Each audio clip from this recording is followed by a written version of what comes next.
जब रिजल्ट आया ना तो वो पूरी रात रोई थी। छोटी बहन? हाँ, पूरी रात रोई थी। मैंने कहा हुआ क्या, रो क्यों रही है? तुम अपनी राह पर चल सको तो चलो, हकीकतों और ख्वाबों में फासला है बड़ा, तुम खुद पर यकीन कर सको तो चलो। तो डॉक्टर के पास जाते थे, डॉक्टर कहते बेटा पढ़ाई तुमसे होती नहीं है, ऐसे घर पे चले जाओ ना, आराम से रहो, घर का खाना खाओ ना यहाँ पे। भाई तुमको छोड़ देते, पढ़ाई तो नहीं छोड़ेंगे। नमस्कार साथियों, राइज अप क्लासेज के डिजिटल स्टूडियो में एक बार फिर से आपका स्वागत है। कोमल है कमज़ोर नहीं, शक्ति का नाम नारी है। इन्हीं पंक्तियों को चरितार्थ करते हुए रेतीले रेगिस्तान में, तपती धूप में, मेहनत, जुनून और जज्बे के साथ में सामाजिक विषय में संस्कृत डिपार्टमेंट में 30वीं रैंक हासिल करी है। अपनी दादी माँ को प्रेरणा स्रोत मान करके और कभी हौसला गिरने नहीं दिया, सैकड़ों लड़कियों का प्रेरणा स्रोत बनी है नौजी और 30वीं रैंक हासिल करी है। नौजी, आपको बहुत बहुत बधाई। धन्यवाद सर। नौजी, 30वीं रैंक हासिल करना कैसी फीलिंग आ रही है? सर बहुत अच्छी फीलिंग आ रही है। कभी सोचा था कि रैंक लगेगी अच्छी? सिलेक्शन का भी नहीं सोचा था। क्या बात है। रैंक का क्या? अच्छा, फिर आपने जब ये परिणाम आपको मालूम चला उस समय आप क्या कर रहे थे? सबसे पहले किसने बताया आपको? सर मैं लाइब्रेरी में बैठी थी, राजस्थान कला संस्कृति के एक टॉपिक थे चित्रकला, वो पढ़ रही थी, याद हो नहीं रहे थे चित्रकार ऐसे कुछ।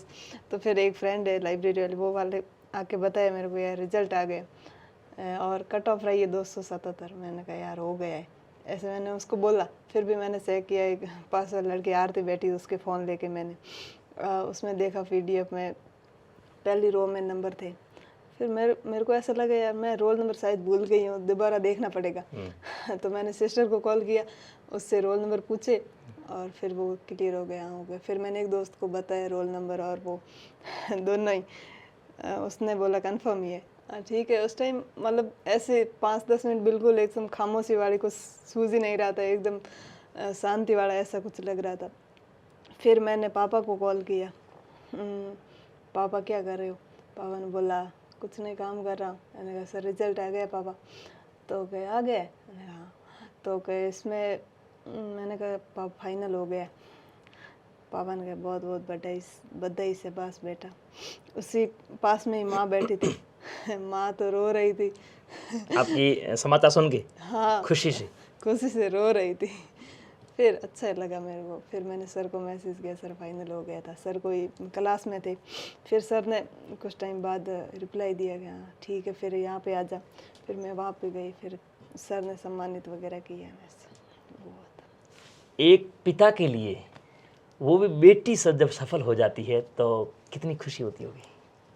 हाँ, एक तो ये पापा मतलब इतने वो इमोशन अपने एक्सप्रेस करते नहीं है, पर मैंने देखा, मैं गांव गई थी तो ऐसे बहुत खुश टाइप, बहुत ऐसे मतलब पॉजिटिव टाइप ऐसे मेरे को लग रहे थे। ऐसा लगता है जीवन सफल हो गया? हाँ, उनको लग रहा था मतलब समाज का जो भी ताना वाना वो सब खत्म हो गया उनके लिए ऐसे। तो नौजी, ये बताइएगा कि आपका जो प्रारंभिक जो जीवन है वो आपका सफ़र शुरू कैसे हुआ? सर स्कूल थी गांव में 8वीं तक, वहीं पे प्राइवेट स्कूल थी, वहाँ पे 8वीं की। फिर 9वीं से 12वीं तक गांव में गवर्नमेंट स्कूल थी, वहीं पे 12वीं की। उसके बाद BA BEd किया था 2019 से 23 तक। फिर उसके बाद सेकंड ग्रेड की तैयारी की। फिर 2019 में कॉलेज में एडमिशन लेने के बाद 2 साल में हॉस्टल में रही किसान छात्रावास में। फिर कोविड आ गया तो घर पे आ गई। फिर वापस 2022 में बाड़मेर आई, मन नहीं लग रहा था यहाँ बाड़मेर में। और दूसरा ये भी था कि मैं एलिजिबल नहीं, इतना ज़्यादा सीरियस भी नहीं थी और मन भी नहीं था और ऐसा कुछ। फिर मैं घर चली गई वापस। फिर मैं 2023 में वापस आई। फिर ऐसे कुछ दिन ऐसे ही पढ़ाई की मार्गदर्शन नहीं था मैंने तो किसकी तैयारी करूँ, कैसे करूँ, अनसेटिस्फाइड ऐसा भी, और मानसिक तनाव, ऐसी चीज़ें थी। फिर मैंने 2000 सर को पूछा, सर अब फाइनल बता दो मैं किसकी तैयारी करूँ मैं मेरे को कुछ समझ नहीं आ रहा है। सर ने बोला सेकंड ग्रेड की तैयारी कर ले, अब शुरू कर ले। फिर मैं नवंबर 2023 में सेकंड ग्रेड की प्रॉपर तैयारी शुरू कर दी थी। उसके बाद कोई भटकाव वाली ऐसी स्थिति थी नहीं, और 2000 नवंबर से अभी तक सेकंड ग्रेड की है। तो ये बताइएगा कि आपका जब अपने ग्रामीण पृष्ठभूमि में लड़कियों को पढ़ाने के लिए थोड़ा सा संकोची प्रवृत्ति होती है, घर का काम करवाने में थोड़ी ज़्यादा रुचि रहती है, तो आपका प्रेरणा स्रोत कौन रहा? मैं दादी के साथ रहती थी बचपन से ही, हमेशा दादी अंकल आंटी के साथ रहती थी। तो फिर मैं दादी के साथ रहती थी, वो घर का काम मेरे को करवाती नहीं थी ऐसे, मतलब पढ़ने के लिए, हाँ तू पढ़ मैं काम कर लूँ, तो इतना काम वाला मेरे को आता भी नहीं है और करवाती भी नहीं है।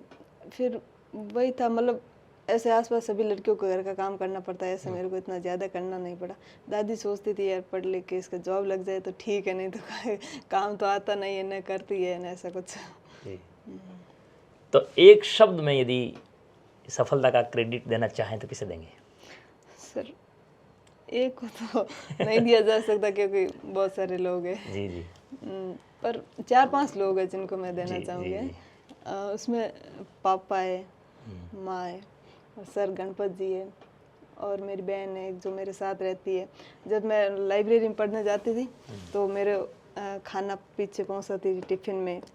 खाना आपको लाइब्रेरी में पहुंचाती थी कि मेरी बहन का समय खराब नहीं हो? हाँ, वो 3 टाइम वही खाना बनाती थी और मैं लाइब्रेरी में टिफ़िन पहुंचाती थी।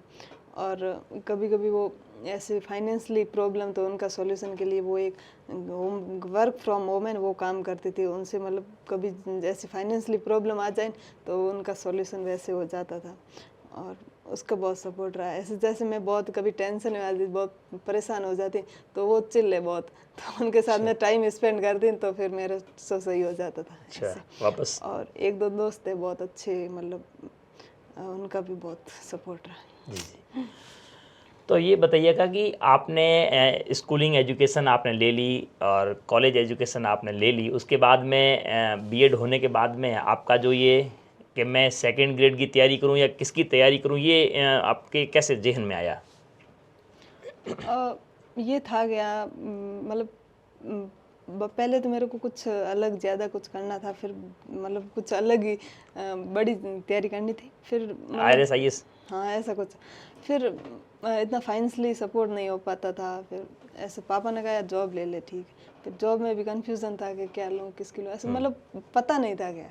फिर गणपत जी ने ऐसे मेरे को बताया कि ये फिर मतलब 2023 में जब गणपत जी ने बताया ना कि ये करना है, उसके बाद सर ने मतलब हर चीज़ पे, हर एक छोटी मोटी चीज़ पे गाइडेंस दिया और प्रॉपर गाइडेंस, तो फिर हो गया। जब आपने तैयारी शुरू की उसके बाद में या एजुकेशनल सफ़र में आपको कभी ऐसा नहीं लगा कि मेरे से ये होगा नहीं, या फिर आपका मनोबल टूटा हो, मनोबल डगमगाया हो? कभी ऐसे तैयारी के दौरान शारीरिक या स्वास्थ्य संबंधी या इकोनॉमिकली आर्थिक संबंधी ऐसा कोई कभी ऐसी मुसीबत आई जिसमें आपको लगा हो कि अब हौसला गिर जाएगा या मैं पढ़ाई छोड़ दूँ? नहीं, पढ़ाई छोड़ दूँ नहीं होगा ऐसा तो था नहीं, हो तो जाएगा। फिर प्रॉब्लम इतनी आती थी, छोटी मोटी आती रहती थी, तो लगता था यार कैसे करें। फिर उसका प्रॉब्लम का तो यही है भाई, सॉल्यूशन कुछ करना पड़ेगा। तो जो हो सके मैं सॉल्यूशन कोशिश करती थी। जैसे फाइनेंशियली कभी लगता था यार घर से कभी प्रॉब्लम आ जाए, तो उसके लिए सॉल्यूशन ये था कि वर्क फ्रॉम होम वाला हमने एक ID बनवा ली थी, उससे हम कर लेते, तो कभी दिक्कत हो जाती उससे काम चल जाता। फिर हेल्थ संबंधी मतलब छोटी मोटी प्रॉब्लम आती रहती थी, ये टेंशन में सर थोड़ी बातें बताते थे, और या फिर ज़्यादा हो जाता फिर पापा को कॉल करते थे, पापा ऐसे अच्छी बातें बताते थे, ठीक हो आपने जाता बीच था। में थोड़ा सा जिक्र किया दादी माँ का। दादी माँ अनपढ़ होते हुए भी आपको इतना वो खुद मोटिवेट कैसे होती थी? उन्होंने कि सपना देखा था कि मेरी बेटी मतलब सफल हो जाए? अरे वो सबसे अलग ही है। कैसे? जैसे गांव के जैसे महिलाएं वगैरह होती हैं, उनकी सोच होती है ना, उनसे थोड़ी उनकी सोच अलग है, बहुत ऐसे पॉजिटिव, उनका बहुत ऐसे अलग टाइप की है।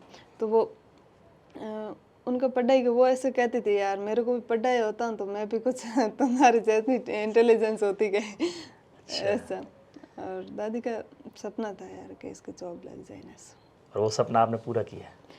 हाँ, मैं सोचती थी कभी कभी यार दादी माँ चली जाए और सपना पूरा नहीं हो तो फिर मैं उनको क्या दे पाऊंगी। उन्होंने मेरे लिए, एक तो मैं उनके बिना मेरे को रहना पड़ता था, इतने साल मैं उनके साथ रही, उनके बिना मैं भी नहीं रह पाती थी और वो भी नहीं रह पाती। जैसे मैं कॉल करती थी वो रोने लग जाती थी, बहुत इमोशनल हो जाती थी, ऐसे रह नहीं पाती। तो मैं सोचती थी यार वो चल रही, कभी ऐसा हो जाए फिर वो सपना नहीं पूरा हो तो फिर क्या काम हो। भगवान सुन ली। हाँ। और उनके जीते जी आपने उनको एक सफलता के रूप में तोहफा दिया, तो उस समय उनकी आत्मा तृप्त हो गई होगी? हाँ, मैं घर गई थी ना, हाँ। बहुत ऐसे बहुत खुश थी, बहुत इमोशनल थी, ऐसे बहुत ज़्यादा क्या अच्छी बेटा थी। मुझे कोई इच्छा रही नहीं बाकी? हाँ अब यार सब हो गया। अभी मुझे नौजी एक बात बताइएगा, अपने इधर जब अपन घर से बाहर पढ़ने के लिए जाते हैं, विशेषकर लड़कियों के लिए, तो बाजार में जब जाते हैं तो वहाँ रहना करना, किसके साथ रहें नहीं रहें, सामाजिक जो ताने होते हैं वो लोग भी कई सारे आरोप लगाते हैं। आपको भी ऐसा कभी सामना करना पड़ा? हाँ सर, लोग लगाते थे पर मेरा लोगों से सीधा कांटेक्ट था नहीं, तो मैं उनकी बातें सुन नहीं पाती थी, पर घर वालों को सुननी पड़ती थी। तो फिर मैं घर वालों से सिर्फ पापा और माँ से बात करती थी, बाकी वाले लोगों से बहुत कम बात करती थी। नहीं, क्या कहते होंगे कि भाई अभी इतनी बड़ी होगी, शादी नहीं कर रही है, पढ़ रही है, घर क्यों नहीं आ रही, कहाँ रहती, क्या क्या कहते होंगे? बहुत सारी चीज़ें, जैसे कोई फंक्शन होता था ना, तो ऐसे घर वालों को बोलते थे वो घर क्यों नहीं आ रही है। फिर पापा मेरे को बहुत बोलते थे, यार तुम एक बार घर आ जा, 1 घंटा, फिर वापस चले जाना, ऐसे बोलते थे। पर ज़्यादा लोगों की बातें होती थी वो मैं सुनती नहीं थी, और ऐसे कुछ लोग होते जो मेरे को सुनाते थे, उनसे बात नहीं करती थी। और पापा और माँ से बात करती, वो ऐसे सुनाते नहीं, वो बहुत पॉजिटिव ऐसे अच्छी अच्छी बातें कर लेते, सब बढ़िया। मतलब कितनी बेहतरीन बात की। मैं विशेषकर उन छात्राओं को कहना चाहूँगा कि आप भी इस बात को नोट करें कि आप सामाजिक जो लोग हैं उनकी ज़्यादा परवाह ना करें, आप घर वालों को विश्वास में ले लें, आप नैतिकता के रास्ते पे चलते रहें, मेहनत करते रहें, क्योंकि असफलता अनाथ होती है, सफलता के हजारों साथी होते हैं। तो जो नौजी आपके लिए उदाहरण है, आप इनको उदाहरण मान करके नैतिकता पे रास्ते पे बढ़ते हुए आप लगन से तैयारी करेंगे तो आप उनको कार्य के माध्यम से जवाब दे सकते हो, जिस प्रकार से नौजी ने अपनी सफलता से उनको जवाब दिया है। एक बार फिर से बधाई नौजी। अच्छा, आप मुझे ये बताइए कि जैसे आपने तैयारी शुरू करी तो इसमें 2 पेपर होते हैं, एक सामान्य ज्ञान का होता है, एक सब्जेक्ट का होता है। तो सामान्य ज्ञान के पेपर की तैयारी के लिए आपने क्या रणनीति अपनाई, कैसे पढ़े, कौन सी बुक्स पढ़ी, क्या किया? सर जब तैयारी शुरू की थी तो फर्स्ट पेपर की बुक्स ले आई थी सारी, सर को पूछ के, फिर उसके नोट्स बना लिए थे। और फर्स्ट पेपर के 2-3 सब्जेक्ट के तो सर के नोट्स ही थे, और दूसरे वाले सब्जेक्ट के गाइड ले आई थी, उनके सारे नोट्स बना लिए थे। 4-5 महीने, 3-4 महीने लगे थे उसमें। एक बार प्रॉपर नोट्स तैयार होने के बाद उनको नोट्स का ही वापस रिवीजन किया। फिर केवल रिवीजन नोट्स का ही किया। फर्स्ट पेपर में कितने नंबर आए आपके? फर्स्ट पेपर में 120 नंबर आए। 120 है। और फिर आपने सेकंड पेपर की तैयारी, जो सब्जेक्ट का होता है, उसकी तैयारी कैसे की? इतना सारा विस्तृत अध्ययन होता है, वो भी एसएसटी में, मुझे मालूम है, मतलब सिलेबस तो बहुत लेंथी होता है। 8 सब्जेक्ट होते हैं। हाँ, उसको फिर आपने कैसे तैयार किया, क्या सब्जेक्ट क्या पढ़े, कौन सी बुक्स पढ़े? ऐसा था कि मैंने वो जो क्लास ली थी उसमें ज्योग्राफी, इकोनॉमिक्स और हिस्ट्री उनमें सर ने पढ़ाया था। वो वाले मेरे नोट्स थे, वो तो एकदम सफिशिएंट थे, उसमें कुछ करना नहीं पड़ा, और सही था। फिर बाकी वाले सब्जेक्ट के, जैसे मैंने सोशियोलॉजी है तो उनमें एक सुगम की गाइड लाके और उनके नोट्स बना लिए। फिर इस फिलोसफी के क्लास के नोट्स से चलाए, और टीचिंग मेथड के एक कलाम वाली गाइड ले आई थी उससे। और उसके बाद पबेट रही थी, उसके बाद सुगम और एक आरबीएससी की आती है जो लोक प्रशासन, उसके लिए नोट्स बना लिए थे। एक बार नोट्स प्रॉपर हो गए, फिर 1-2 बार नोट्स पढ़ने के बाद सर से कोई गाइड पूछ ली थी, तो सर ने बोला कि इसको ऐड ऑन कर ले, तो फिर नोट्स में ऐड ऑन कर लिया था ऐसे। अच्छा, तो फिर आपके पढ़ने की इसमें कितने आए? सेकंड पेपर में कितने नंबर आए आपके? सेकंड पेपर में सर 165 नंबर आए। अच्छा, उसमें पेपर के स्तर को देखते हुए मतलब अच्छे नंबर थे? नहीं, अच्छे तो थे, पर थोड़ा टाइम मैनेजमेंट नहीं होता पेपर का। अच्छा, ये भी आप वो बढ़िया आपने बताया। एग्ज़ाम हॉल में आपने खुद को मोटिवेट कैसे रखा, या अभ्यर्थियों को क्या रणनीति अपनानी चाहिए ताकि जो पढ़ा है वो सही से अटेंड कर पाए? ऐसा था कि पहली बार सीरियस अटेम्प्ट दे रही थी, और तो फिर वहाँ पे गए तो एक ऐसे इतने एक्सपीरियंस नहीं था, गया पहली बार ऐसे सीरियस अटेम्प्ट देने का, ऐसा नहीं था। तो फिर एग्ज़ाम हॉल में थोड़ा सा ऐसे स्ट्रेस टाइप हो गया, तो थोड़ा सा मैनेजमेंट बिगड़ गया था। फिर फर्स्ट पेपर अच्छे से दिया था बाद में। एग्ज़ाम हॉल में आपको स्ट्रेस हो गया, फिर आपने खुद को कैसे संभाला? क्या सोचा आपने उसमें?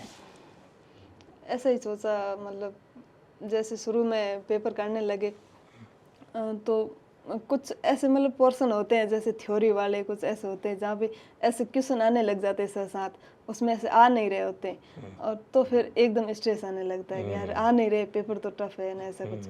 तो फिर 7 मिनट 5-10 मिनट ऐसे लगने के बाद फिर वापस थोड़ा सा काम डाउन होना है, अब अच्छे पीछे वाले क्वेश्चन अच्छे से करने, ऐसे करके किया। तो नहीं, काम डाउन आपने क्या सोच के किया, कि आपने खुद को मोटिवेट कैसे किया? जब डिप्रेशन शुरू हो गया कि ये क्वेश्चन कठिन है, हो नहीं रहे हैं, तो आपने उसमें क्या सोचा होगा कि मुझे कुछ करना है, ऐसा कुछ आइडिया, या दादी माँ को सोचा, या क्या सपना सोचा होगा उस समय, कि मुझे मोटिवेट कैसे रखा आपने? उस टाइम मोटिवेशन कुछ नहीं था, एग्जाम हॉल में यही था कि अपन अपन बेस्ट दे सकते हैं, वो देना है अपन। ठीक है यार, थोड़ा सा काम डाउन होके और जितना क्वेश्चन अच्छे से कर सकते हैं वो करें, तो वही कोशिश की थी। तो पढ़ने की रणनीति आपकी क्या रहती थी? जैसे रात्रि में पढ़ते थे या सुबह जल्दी उठ के पढ़ते थे, या अपनी अपनी रणनीति होती है, तो थोड़ा बताइएगा उसमें। रणनीति कुछ नहीं ना, रात्रि में ऐसे ज़्यादा नहीं पढ़ती, सुबह मतलब 8-9 बजे पढ़ाई शुरू होती थी, 7-8 बजे उठने के बाद, और लाइब्रेरी जाती थी, पूरी फुल शिफ्ट थी। 9 से रात को 9-10 बजे तक लाइब्रेरी, पूरे दिन लाइब्रेरी होती थी, वहीं पे पढ़ाई होती थी, बाद में रात को सो जाते थे। नो जी, आपने कितनी बात बताई कि मेरे लिए टिफ़िन मेरी बहन लाती थी, लाइब्रेरी के अंदर ही खाते थे, खाना खाने वापस नहीं जाते थे, कितना जुनून था आप में। वही था, मेरे को ऐसे कंटिन्यूस पढ़ने की आदत है, ऐसे बीच में थोड़ा ब्रेक लेते हैं तो फिर वापस में पढ़ाई वाला फोकस नहीं आ पाता है। अच्छा। तो इसलिए बहन को बोला था, वो टिफिन वाला के देती थी, फिर खाना खाने के बाद वहीं पे थोड़ा थक जाते थे, वहीं पे आराम कर लेते, ऐसे मतलब कम से कम कंटिन्यूसली 7-8 घंटे अच्छी पढ़ाई हो जाती थी लाइब्रेरी में फिर अच्छे से। एक छोटी बहन बड़ी बहन के लिए समर्पण भाव से, उनके लिए क्या कहना चाहोगे आप इस सफलता के बाद में? जब रिजल्ट आया ना, तो वो पूरी रात रोई थी। छोटी बहन? हाँ, पूरी रात रोई थी। मैंने कहा हुआ क्या, रो क्यों रही है? वो बोले क्या बोलूँ यार, ऐसे बहुत अच्छी, मतलब कुल मिला उसको के। लगा कि मेरी जो मेहनत थी वो काम आई। हाँ वही था, मतलब उसने मेरे को करीब से देखा है, करीब मतलब से। हर एक मोमेंट उसने देखा है। बिल्कुल। हाँ, तो फिर बहुत ज़्यादा था उसके लिए।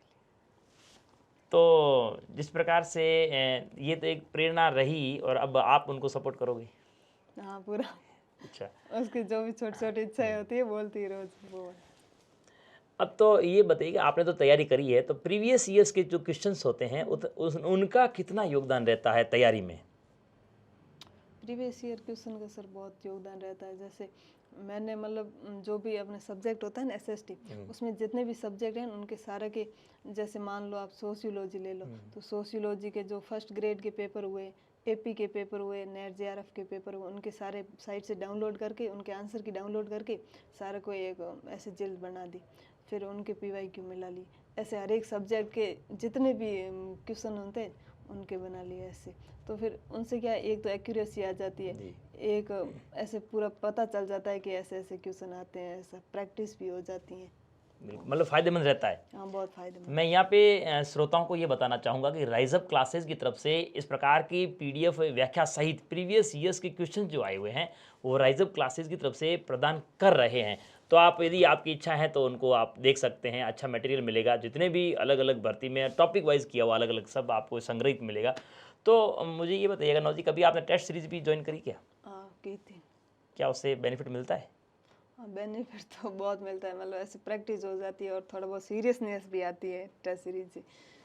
बाकी ज़्यादा उससे कभी कभी टेंशन भी हो जाती है, नंबर आते नहीं है तो, क्योंकि उसके अनुसार मैं अपना शेड्यूल से चलती हूँ, टेस्ट अपने अनुसार शेड्यूल से होता है, तो फिर ऐसे हो जाता है कभी कभी, फिर भी हेल्पफुल तो रहती है ऐसे। नहीं, कई बार जैसे टेस्ट सीरीज आपने सही बताया कि उन टेस्ट सीरीज का शेड्यूल अलग होता है, अपनी तैयारी का शेड्यूल अलग होता है, तो उसमें थोड़ी मेरिट कम मेरिट में या अच्छे नंबर नहीं आ पाते हैं, तो आपकी मेरिट नहीं लग पाती है, तो डिप्रेशन, तनाव नहीं होता कि मेरी तैयारी ठीक नहीं है? उससे ज़्यादा तनाव तो नहीं हो जाता है? तनाव तो बहुत होता था सर। कभी नंबर नहीं आते हो अच्छे टेस्ट सीरीज में? हाँ, फिर सर को बात बताते थे, सर बोलते थे कुछ नहीं, ऐसे मतलब अपने अनुसार पढ़ते रहो, इससे ज़्यादा फर्क पड़ेगा नहीं ऐसे। मतलब टेस्ट सीरीज में जो रैंक आ रही है उससे ज़्यादा फर्क पड़ना नहीं है, हाँ, कि आप अपने हिसाब से तैयारी सिलेबस को। अगर आप टेस्ट सीरीज के अनुसार शेड्यूल में चल सकते हो तो अच्छी बात है, अगर आप नहीं चल सकते तो फिर आपके नंबर आएंगे नहीं, तो फिर आपको टेंशन होगी। और अगर शेड्यूल से मैं भी अगर 1-2 टेस्ट दे दूं तो उसमें मेरे भी अच्छे नंबर आ जाते थे। जी जी। तो आपने ये जो समर्पण आपके लिए दादी माँ ने समर्पण किया, सामाजिक तानों को पार करते हुए सफल हुए, पिताजी ने भी एक सपना देखा, बहन ने आपके लिए समर्पण किया, इस विभिन्न प्रकार की बातों को बहन ने आपके लिए फाइनेंशियली भी सपोर्ट किया, तो इन सब बातों को लेकर के आपने कहा कि मुझे गज़ल में थोड़ा शौक है, तो आप उनको समर्पण में कुछ पंक्तियाँ यदि गुनगुनाना चाहें तो सुनाएं, हमारे श्रोता भी सुन करके प्रेरित होंगे। और वो लड़कियां भी जो आपको देख करके प्रेरित होंगी कि किस प्रकार से तैयारी करी है, एक लड़की होकर के लगातार तैयारी करना, सफल होना अपने आप में बड़ी उपलब्धि है, वो भी रैंक के साथ में। तो क्या पंक्तियाँ गुनगुनाना चाहेंगे आप? एक जैसे कभी कभी अपन को डीमोटिवेट फील होता है ना, ऐसे मतलब कभी कभी प्रॉब्लम्स इतनी आ जाती है आसपास के, अब कुछ समझ ही नहीं आ रहा है कि अब इससे कैसे निकले, तो कभी कभी लिख लेते हैं ऐसे। तो आपने खुद ने लिखी है? हाँ, मैंने लिखी बहुत अच्छी, बहुत बढ़िया। कि कोई नहीं है बेपरवाह, चारों तरफ है खौफ, नाजुक दिल को लोहा बना सको तो चलो। ठीक है, सब मंजिलों की राहें उस ओर गुजर रही है, तुम अपनी राह पर चल सको तो चलो। हकीकतों और ख्वाबों में फासला है बड़ा, तुम खुद पर यकीन कर सको तो चलो। हजारों सवाल और अव्यक्त भाव, तुम खामोश रह सको तो चलो। लोगों की बातों में छुपे हुए ताने, तुम खुद को बहला सको तो चलो। यह सब एक सोच का दायरा लिए फिरते हैं, तुम खुद बदलने का सोच सको तो चलो। सुनाई दे रहे हैं समझौतों के रुदन स्वर, तुम बेड़ियों को तोड़ सको तो चलो। सब सितारे गुजरते हैं इस मंजर से, तुम्हें भी उस पार जाना है तो चलो।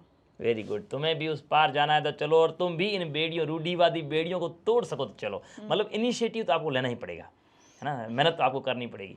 तो बहुत ही बढ़िया तरीके से आप मोटिवेट होते हो। और कोई, या फिर अभी लास्ट में आपको और बोलेंगे सुनाने के लिए, उससे पहले ये बताइएगा कि अभी जो सामाजिक विज्ञान का पेपर होना बाकी है सामान्य शिक्षा विभाग में, तो उस समय उन अभ्यर्थियों को आप क्या कहना चाहेंगी कि भाई किस प्रकार से तैयारी करें? विशेष करके लड़कियों को आप किस प्रकार से मोटिवेट होना चाहिए, घर से दूर रह के तैयारी करनी चाहिए, उन्हें आप अपने शब्दों में कैसे प्रेरित करना चाहेंगी? उनको यही करना चाहती है, अभी 7 तारीख को एग्ज़ाम है जी। तो फिर जितना भी टाइम बचा है उतना जितना हो सके रिवीजन कर सके, और थोड़ा 1-2 बार प्रैक्टिस का भी ध्यान रखे, ताकि वो एग्ज़ाम हॉल में प्रैक्टिस वाला इश्यू ना हो, टाइम मैनेजमेंट वाला वो थोड़ा ध्यान रखे। और लड़कियों को तो मैं, आप एक लड़की होकर के तैयारी की, क्या परिस्थितियाँ, किस प्रकार से विपरीत परिस्थितियाँ आपके सामने आई, तो आपकी बहनें उन परिस्थितियों का सामना कैसे हौसला रख के कर सकती है? वो तो देखो परिस्थितियाँ, तो आप अगर घर पे रहेंगे ऐसे वो गृहस्थी वाली लाइफ भी जिएंगे, वहाँ पर भी आएगी और यहाँ पर भी आ रही है, तो आपको डिसाइड करना है कि आपको क्या करना है। क्या करना है? प्रॉब्लम हर जगह आएगी, लेकिन उनका डट के सामना करना है। तो उन अभ्यर्थियों को जो तैयारी कर रहे हैं, आपको देख के प्रेरित हो रहे हैं, उनको कुछ 2 पंक्तियों के माध्यम से कोई संदेश देना चाहें अंत में, या फिर आपकी इस यात्रा में कुछ ऐसा कहना बाकी रह गया हो जिसके माध्यम से हमारे श्रोता प्रेरित होंगे, ऐसी कोई बात रह गई हो, कोई कहानी संघर्ष की, तो सुना सकते हो, कोई बिंदु रह गया हो तो आप सुना सकते हो। गणपत जी के लिए क्या है? मेरे को लगता है भले ही कितना ही संघर्ष हो, कितना ही लोगों का सपोर्ट हो, घर से हो, इधर इधर से हो, तो उनके लिए एक शेर है, मैं बोलूं बिल्कुल सुनाइएगा, बिल्कुल सुनाइएगा। कि ये गुरु ही था जो बचा कर ले आया मुझे साहिल पर। जी। साहिल मतलब किनारे पर। जी। समंदर ने तो बहुत मौका दिया था डूब जाने को। क्या बात है, क्या बात है, कितनी अच्छे शब्दों में। तो ये रही नौजी की प्रेरणादायक कहानी। कितना संघर्ष, कितने सामाजिक तानों को पार करते हुए अपनी सफलता का परचम लहराया। राजस्थान में कुल 61 सीट थी, कुल 61 सीट थी, उसमें से 30वीं रैंक हासिल करके बहुत सारी लड़कियों के लिए प्रेरणा स्रोत बन के उभरी है। बहुत बहुत बधाई नौजी, आपको इस स्टूडियो में आए, समय निकाला, बहुत बहुत बधाई, धन्यवाद।